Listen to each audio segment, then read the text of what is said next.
Fala galera, então estamos voltando agora para o nosso terceiro bloco da aula de tipologia textual. Então nós já vimos os primeiros aspectos e agora a gente vai continuar para poder finalizar a parte teórica e cair para dentro de exercícios para que vocês possam visualizar e entender como é que isso é colocado na prática. Eu só vou frisar mais uma vez que é muito importante no momento em que você se deparar com um tipo de questão assim, tratando sobre a tipologia textual, tratando sobre os modos de organização textual, você tem de prestar atenção no comando da questão, para saber se ela está falando da predominância desse tipo ou deste modo de organização no texto como um todo, ou se ela está apenas pegando um fragmento do texto, um pedaço, porque você já sabe que o texto, quanto melhor for, mais ele vai trabalhar todos os processos do modo de organização textual, ou seja, um texto como um texto de Machado de Assis, nos seus romances, ele vai trabalhar narração, descrição e dissertação. Agora, você tem que saber que na predominância de um texto assim, a gente vai ter a narração. Agora, é óbvio que ele vai utilizar a descrição para poder ambientalizar o leitor, para você saber em que local você está, se é urbano, se é rural, como é o personagem e por aí vai.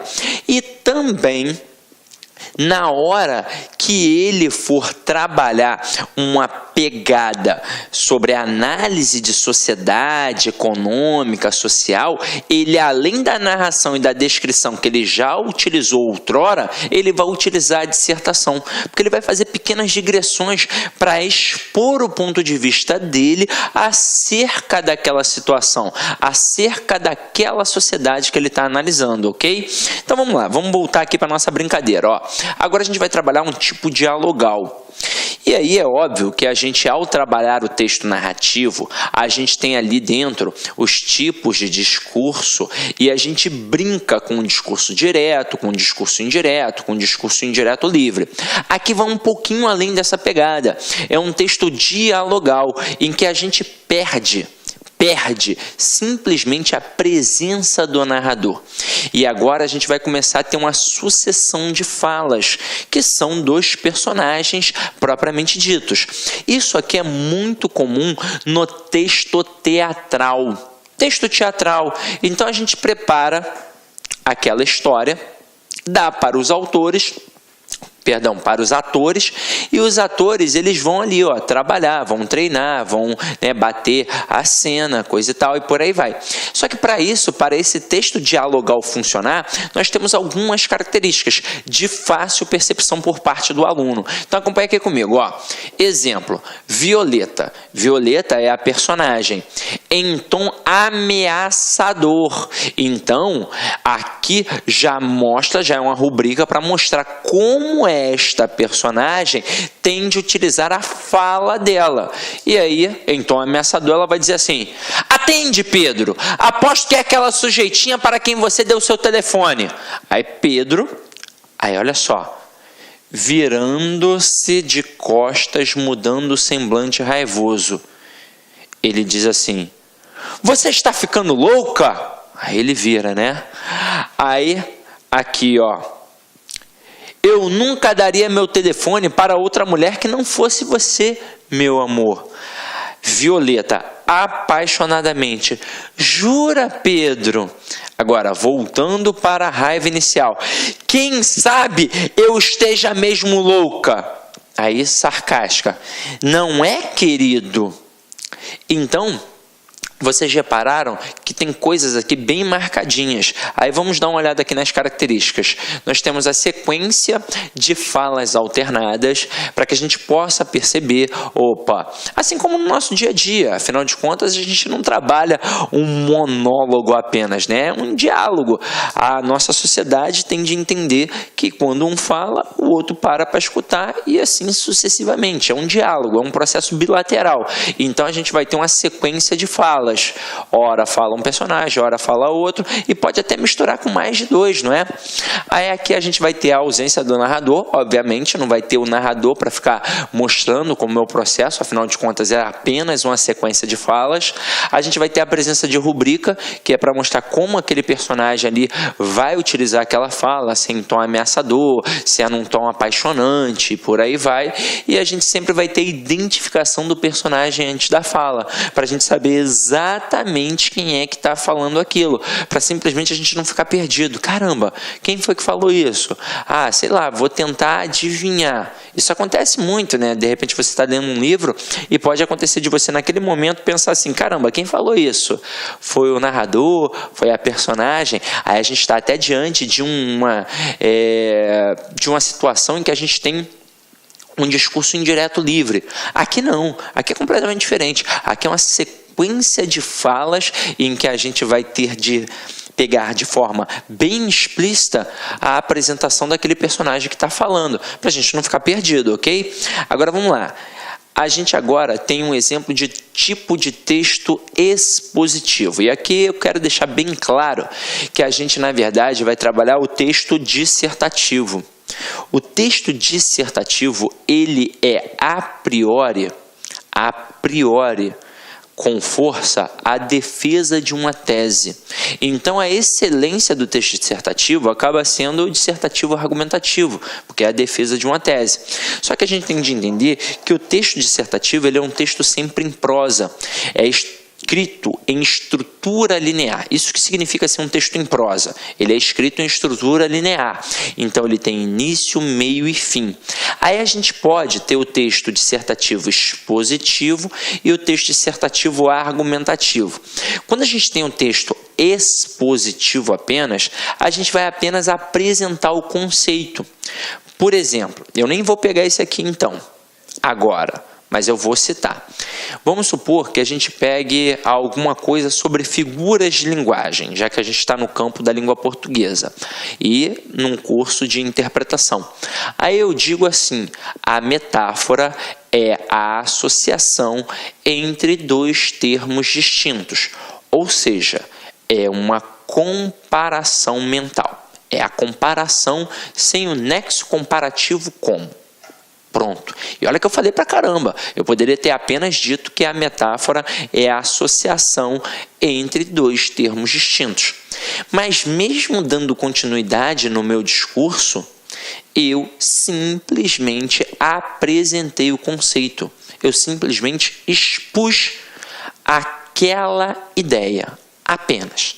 Agora, quando a gente tem um texto dissertativo argumentativo, além de expor o conceito, eu tenho que apresentar argumentos para sustentar este conceito. Então, eu digo assim, ainda pegando as figuras de linguagem, eu digo, para o aluno do ensino médio aprender de forma coesa e coerente as figuras de linguagem, ele deve iniciar pela metáfora, que é a principal figura de linguagem, mãe de todas as outras. E aí eu vou depois desenvolver em cima disso. Então, a minha ideia principal não era a metáfora. Observem, a minha ideia principal era falar sobre a forma como o aluno deve estudar a figura de linguagem no ensino médio. E aí eu utilizei a metáfora como um argumento para sustentar aquela ideia de que ele tem de começar por ela, não pelas outras, simplesmente. Então, ali eu trabalho um conceito e vou apresentando argumentos para poder sustentar aquele conceito. Na exposição, eu apenas apresento. Eu não tenho a obrigatoriedade de tentar argumentar, de tentar persuadir. A gente não precisa disso no texto expositivo. Olha aqui o exemplo que eu escolhi para vocês. Fotossíntese é um processo fisioquímico realizado pelos vegetais clorofilados.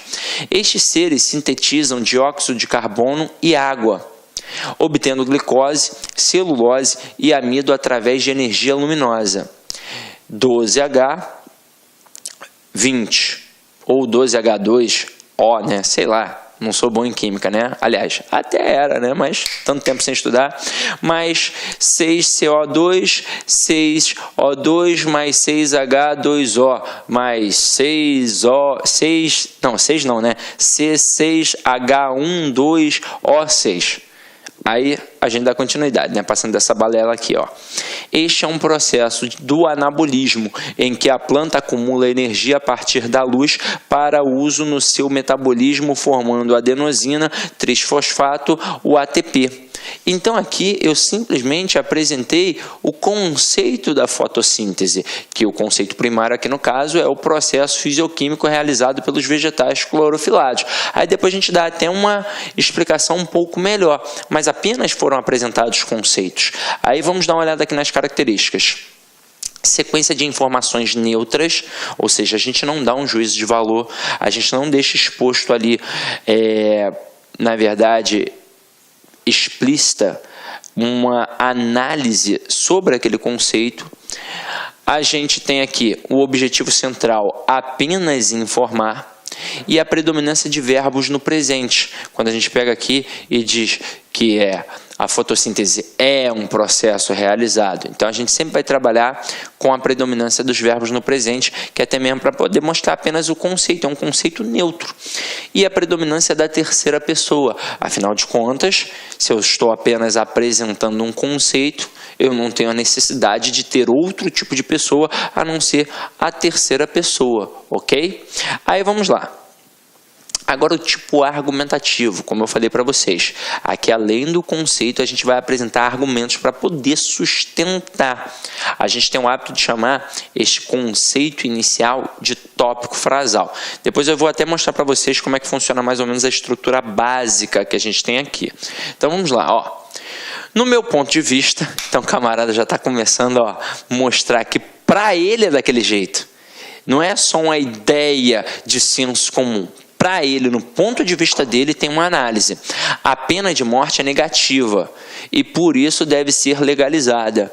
Então, ele não avalia apenas o conceito do que é a pena de morte. Ele começa a dar o juízo de valor dele. Para ele, é negativo e por isso não deve ser legalizada. Afinal, que direito temos nós de tirar a vida de alguém? Talvez até a culpa última do seu comportamento seja a própria sociedade, uma vez que cada pessoa é sempre o produto da educação que teve e foi moldada pelo ambiente sociocultural em que cresceu. Então, basicamente aqui o camarada, ele mostra que o homem é fruto do meio.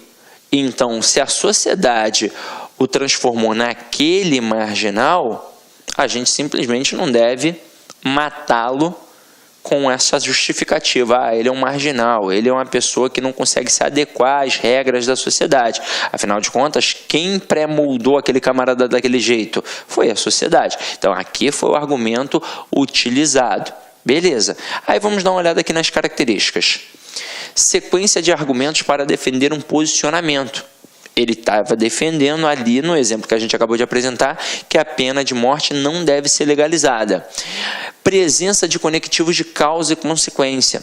Vocês vão reparar que quando a gente utiliza um texto dissertativo, argumentativo, isso não apenas para poder interpretá-lo, mas para poder produzi-lo. A gente tem a presença das conjunções ou das locuções conjuntivas, porque é necessário sim mostrar a coesão sequencial. A gente vai trabalhar uma aula só de coesão, e aí você vai perceber que a gente tem a coesão referencial, que é trabalhada muito em cima dos pronomes, para poder fazer referência aos substantivos no intuito de evitar a repetição. Afinal de contas, se eu repito várias vezes uma mesma palavra dentro de um texto escrito, eu demonstro pobreza. Olá, meus amigos, minhas amigas, sou o professor Luiz Antônio de Carvalho e com muito prazer, muita satisfação, estou aqui para apresentar a nossa super proposta pedagógica para o concurso da Secretaria de Educação de Goiás 2018. Edital publicado, edital na praça, são 900 vagas para o cargo de professor. E nós aqui da Lá Concurso, nós estamos oferecendo aí um curso online super completo, ponto a ponto do edital, atualizadíssimo, para a disciplina Conhecimentos Gerais e Conhecimentos Básicos, ou seja, 40 questões aí da sua prova, né?